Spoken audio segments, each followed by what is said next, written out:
Welcome to The Deep Dive, your professional shortcut to being well-informed. Today, we're jumping into the Q3 2025 earnings call from Chubb, that's ticker CB. They held it pre-market back on October 22nd, and this quarter, it delivered a truly remarkable beat. Oh, absolutely. Record earnings quarter, that's what management called it. And, the numbers definitely back that up. We saw core operating income hit $3 billion. That's up, 29% year over year. Huge jump. Yeah, a really powerful signal about the company's health right now. Okay, so our mission today is to get past just the headlines. We really need to unpack the three core engines driving this performance. And importantly, we've got to tackle this kind of paradox. Why did the stock only nudge up like 2.7% on the day, especially with such a massive beat? What's the market seeing or maybe looking past? Yeah, that's the immediate question, isn't it? It suggests investors are maybe less focused on these admittedly great Q3 results and perhaps more worried about what's coming next. Forward-looking risks, particularly in the property cycle. But before we get fully into that, let's just, take a second to absorb how big this beat actually was. Okay, yeah, let's hit that financial snapshot. Yeah. Because the numbers, honestly, they were stunning. Non-GAAP core EPS came in at $7.49. That's a 31% increase year over year. And it just completely shattered the consensus estimate. What was it? $5.94? Yeah, blew right past it. And I'd argue the quality of that beat was maybe even more impressive than the size itself. Revenue hit $16.14 billion, which is great. But the number you really have to watch in insurance is the P&C combined ratio. Right. That's the core profitability measure, claims and expenses versus the premiums they brought in. And that combined ratio was a record low, 81.8%. 81.8. Wow. Yeah. I mean, just to give you some context, right? An 81.8% ratio means for every dollar of premium they took in, they only spent about 82 cents on claims and costs. In this market, most companies are pretty happy to be in the low 90s. So that's a huge structural advantage. It really is. And you see it directly driving that pre-tax underwriting income up 55% to $2.26 billion. Just incredible efficiency. And that efficiency must have freed up a lot of capital because they also mentioned returning $1.6 billion to shareholders this quarter. That's right. $1.2 billion of that was actually through share buybacks. And when you see a company posting these kinds of records and still buying back over $1 billion in stock, well, that's management sending a pretty strong signal, isn't it? Absolutely. They're basically shouting from the rooftops that even with these results, they think the stock is cheap, trading below its true intrinsic value. Okay. That sets us up perfectly for our first engine, underwriting margin and discipline. Because, when you see a combined ratio that low, the first question always is, was it just luck? A quiet quarter for catastrophes? That's always the first check, right? And Sageti losses were relatively light, came in at $285 million. But management really took pains on the call to emphasize that this record underwriting income, it was driven by their current underwriting, by underlying improvements in margin, not just good weather. Okay, so if we strip out the impact of those lower CK losses, what does the core underwriting actually look like underneath? Still looks very strong. The current accident year underwriting income, if you exclude the CKs, was $2.2 billion. That's up 10% year over year. Solid growth. Yeah, and it was underpinned by an underlying combined ratio of 82.5%. That improvement, nearly a full point better, shows real operational strength, pricing power. It's not just about the lack of storms. That really speaks to quality. Okay, but let's introduce a little tension here. The CEO said the balance sheet's never been stronger, especially reserves. But the materials did note some adverse prior period development, specifically on long-tail lines. Is that something to worry about, a crack in the facade? It's definitely the kind of nuance you have to watch closely. I mean, overall development was favorable, yes.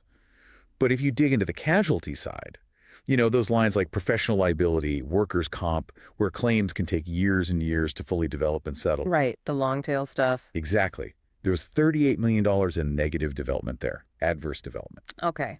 And where was that coming from primarily? Almost all domestic U.S. We saw $104 million adverse in the U.S. casualty book. Now, that was partly offset by favorable development internationally, but still. It's just a good reminder that even a top performer like Chubb isn't totally immune to the ongoing complexities and reserve uncertainty in U.S. casualty. Right. Okay, so that's the underwriting skill, engine number one. But you need capital to put that skill to work. How's the second engine doing? the investment income and capital management side, especially in this higher rate environment. Oh, it's firing on all cylinders. This engine is becoming a really significant floor under their earnings now. Adjusted net investment income hit a record $1.78 billion. That actually beat their own guidance range, And why was that? mainly due to those strong operating cash flows coming in, plus pretty strong private equity results in the quarter. And I see their main fixed income portfolio yield is now up to 5.1%. With the new money they're putting to work averaging 5.2%, they're really locking in these higher rates. They are. And management seems to think this trend has legs. They look at the macro picture, ongoing government deficits, inflation proving sticky, maybe some shifts away from the dollar globally. They believe that all supports a steeper yield curve going forward. And for an insurer constantly reinvesting huge sums of premium, that kind of environment is a powerful tailwind. Yeah, that rising investment income floor definitely makes any potential underwriting volatility feel a bit less scary. Speaking of capital structure, they were active on the debt side too, weren't they? Issued about $2.2 billion in new debt. They did, at a pretty attractive weighted average cost too, about 4% over a 12-year term. So very proactive liability management. And how does that tie into the capital return story? It connects right back to the buybacks. They explicitly stated that the $1.2 billion quarterly pace of share repurchases is expected to continue. The message seems crystal clear.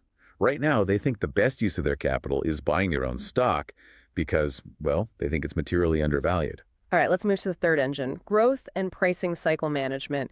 The overall growth numbers look pretty solid, driven by diversification, it seems. That's the key takeaway. Consolidated net written premiums, or NPW, up 7.5%. And you can really see the diversification strategy playing out. Strong consumer lines growth up almost 16%.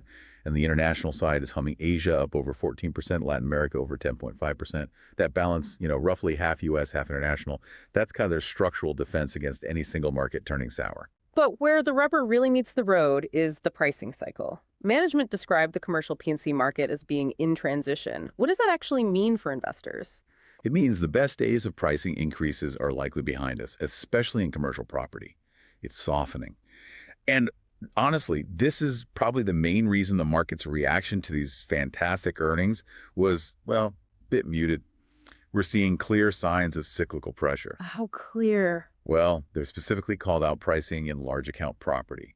It's declining significantly. Define significantly, like what kind of numbers are we talking? In their excess and surplus division, that's the complex wholesale market stuff, also called ENS or Westchester, they said large account property prices dropped 13.5%. Wow, down 13.5%. That's a huge swing. It's massive. And it's happening because there's just a flood of new capital chasing that property business globally right now, pushing prices down. Okay, a 13.5% drop is jarring. So why isn't the market freaking out more about that if that's where things are heading? Because I think the market is giving Chubb the benefit of the doubt regarding their discipline. They're showing they can and will walk away from business if the price isn't right. They actually proved it this quarter by shrinking their exposure to large property within that specific E&S Westchester division. So they're actively cutting back where the competition is getting irrational and margins are compressing. Exactly. And they have the diversification to be able to do that. Plus, crucially, this softening hasn't hit everywhere yet. Middle market and small commercial property. They describe that as still disciplined. Rates are still going up there, albeit maybe slower. And casualty pricing still looks rational. North America casualty prices were still up 8%. So they're using that diversification and underwriting discipline to kind of navigate around the worst of the storm in large property. Got it. Okay, let's bring this all back to shareholder value then. We saw the returns metrics, core operating return on tangible common equity, the ROTCE, hit 24.5%. Core ROE hit 16.3% for the quarter. Impressive stuff. And that confidence clearly translated into them raising their guidance. It really did. It was a significant vote of confidence, actually. Management raised their medium-term core operating ROE target. The new goal is greater than or equal to 14%. They're explicitly saying they aim for sustained double-digit EPS growth. So despite all this, the record quarter, the discipline, the raised guidance, the stock reaction was, as we said, pretty muted. You think it really just boils down to that forward-looking property cycle risk? I think that's the main story, yes. Investors are looking over the horizon. When property gets super competitive like this, the fear is always that discipline starts to slip everywhere, that companies chase volume over profit. Chubb's counterargument, which the CEO emphasized, is basically their culture. He talked about that inverted pyramid management structure, pushing decision-making down low to ensure underwriting discipline stays tight, even when the market gets tempting. So the bet is that their culture, their structure, their diversification, it let them outperform the broader insurance sector, even if commercial property goes through a rough patch. That seems to be the bet the market is making, or at least the bet management wants investors to make. Okay. And that brings us nicely to our This Is Not Financial Advice segment. This is where we take everything we've just summarized and analyzed and purely for entertainment and education discussion, pitch an outrageous but plausible trade idea. All right, let's lean right into that idea we just discussed, Chubb's potential to outperform, to sort of decouple. Let's call this the durable decoupling thesis. We've seen the evidence. Chubb is structurally shifting. You've got massive international scale now, strong consumer and life segments providing balance, and that investment income floor getting stronger, 5.1% yield now.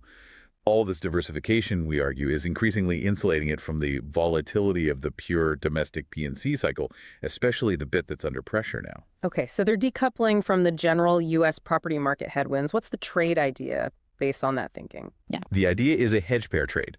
Go short the KIE ETF and go long CB, Chubb. KIE is the SPDR S&P Insurance ETF, so it tracks the broader U.S. insurance industry. Shorting it gives you exposure against that broad industry softening, against those competitive pressures we talked about, especially in large account property. So you hedge the general industry weakness. Right. And then you pair that with a long position in Chubb itself. Why long Chubb specifically? Because you're capitalizing on everything we've heard. Management explicitly saying the stock is undervalued, backing that up with huge buybacks, raising that ROE target to 14% or more.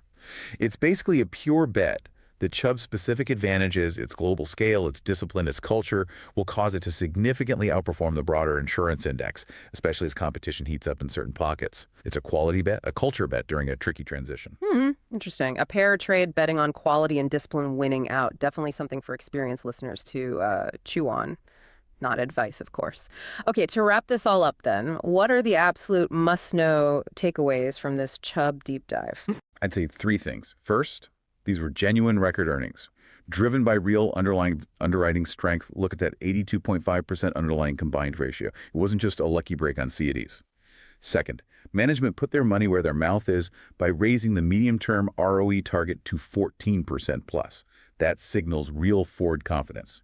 And third, they were aggressively returning capital via buybacks because they truly seem to believe their stock is undervalued right now. Got it. Okay, here's one final provocative thought for you, our listener, to consider as we close out. Management mentioned on the call that they actually expect their total employee headcount to decline over time, even while revenue continues to grow.